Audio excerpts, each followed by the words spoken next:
Ui, đây nha anh em nhá. Nhiều lắm nhá. Có gì nhá cái này.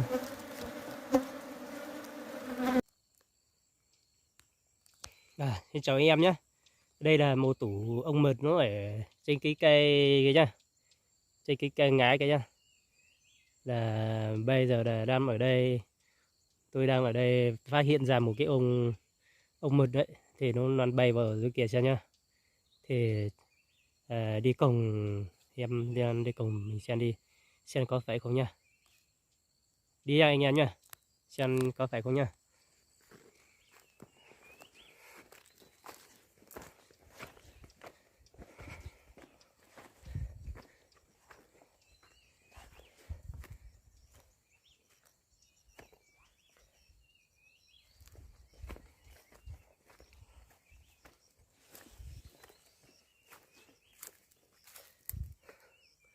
Gần đấy rồi nhá. Còn 20 mét thôi là đến nhá anh em ơi.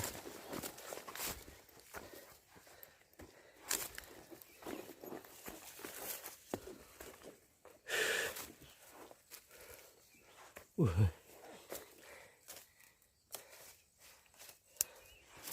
Mệt quá.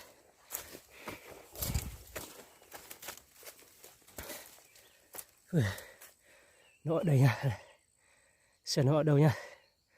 Phát hiện nó bay ra ở đây thôi. Xem nào. Đấy anh em cùng xem nó có bay qua trên bầu trời này không nhá. Chắc không thấy đâu anh em ạ, nó nhỏ lắm. Đi xem ở đây nó có thấy không nhá. Phát hiện nó ra bay thẳng vào dưới đường này mà. Ở đây rồi anh em ơi. Đây rồi nhá. Ui. Thấy đây rồi. Tiếp tụi nó ở đây rồi. Ui giời giời. Cái nhà nó ở đây rồi. Ui. Vẫn nhiều anh em ạ. Ui giời nhỉ. Để tí tôi bắt cho anh em mình xem thế nào nó có mật hay không anh em nhá.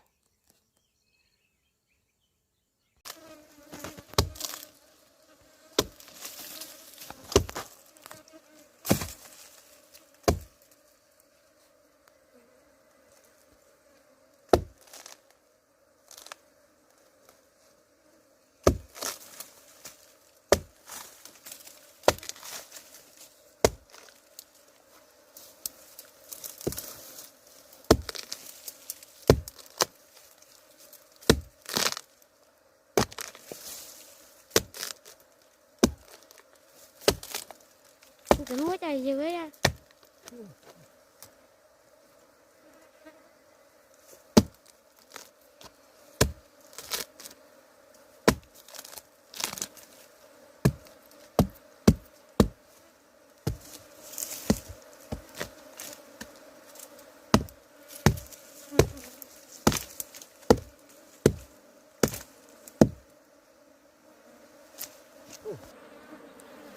Ui, đây nha anh em nhá. Nhiều lắm nhá. Có gì nhá cái này.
mới lên thân nó này.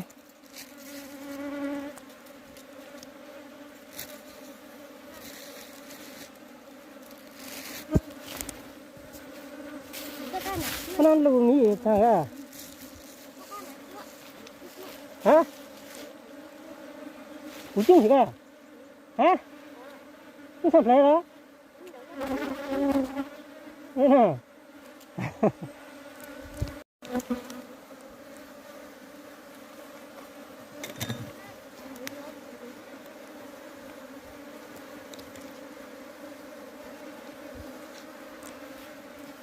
Cái tổ túa hả? Cái tổ hả? Ra ra cái.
Nó sao đau thế cả? Ừ.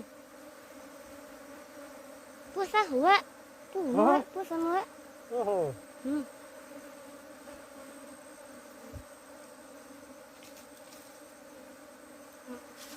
Kaya tikta luôn nha các bạn.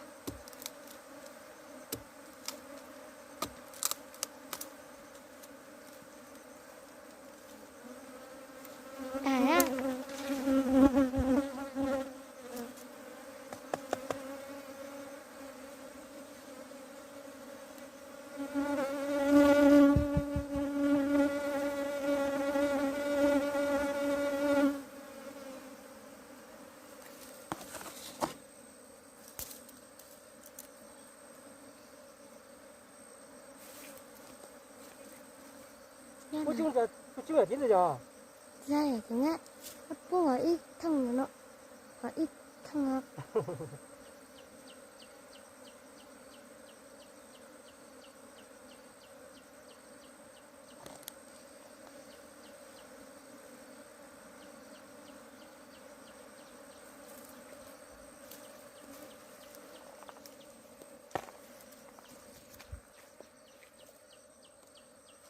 to rồi, rất to rồi.